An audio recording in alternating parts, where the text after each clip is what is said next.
In the 18th century, when Baha'u'lláh in Baghdad had been victorious for 7 long years, during these days he revealed his preeminent text, Kitab-e-Ikan, and the hidden words.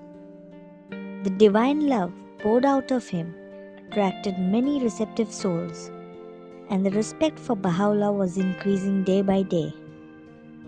In 1863, during early springtime, he revealed the Tablet of Holy Mariner, which in mystical language foretold future events and spoke of betrayal and separation. The growing fame of Baha'u'lláh didn't go unnoticed by the enemies of the faith, and soon the Prime Minister of the Ottoman Empire invited him to Constantinople. Baha'u'lláh accepted his offer, and the news spread of his exile brought sadness amongst the friends. They wanted to meet him before his departure to Constantinople.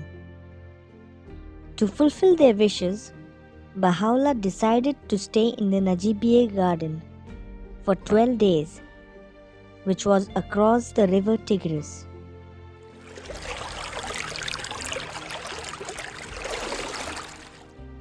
This garden was given by one of the famous personality of Baghdad, named Najib Pasha, in service to Baha'u'lláh. This was a beautiful garden full of roses, and the rose was Baha'u'llah's favorite flower.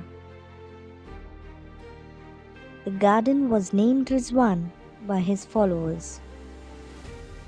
In 1863, the 21st of April, the day of his arrival in the garden, he proclaimed himself as the manifestation of God for this age and fulfilled the prophecy of the Bab. Baha'u'lláh himself has said that on that day, all created things were immersed in the sea of purification. Nabil, the historian of the Baha'i Faith, has recollected that on the 9th night of the waxing moon, he had happened to be one of those who watched beside Baha'u'llah's blessed tent. As the hour of midnight approached, Baha'u'lláh came out of his tent, passed by the places where some of his companions were sleeping, and began to pace up and down the moonlit, flower-bordered avenues of the garden. So loud was the singing of the nightingales on every side that only those who were near him could hear distinctly his voice. He continued to walk until, pausing in the midst of one of those avenues, and said, "Consider these nightingales.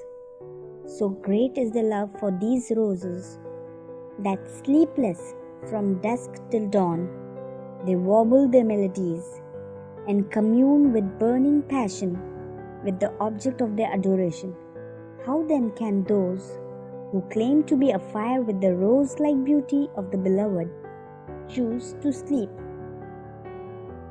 Out of these 12 days, 3 of them were of utmost significance.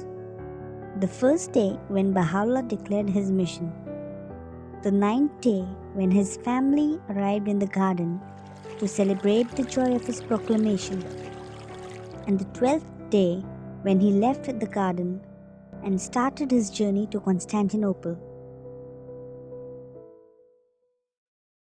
These 12 days of his stay in the rez-wan is celebrated by the Baha'is all over the world as the king of festivals.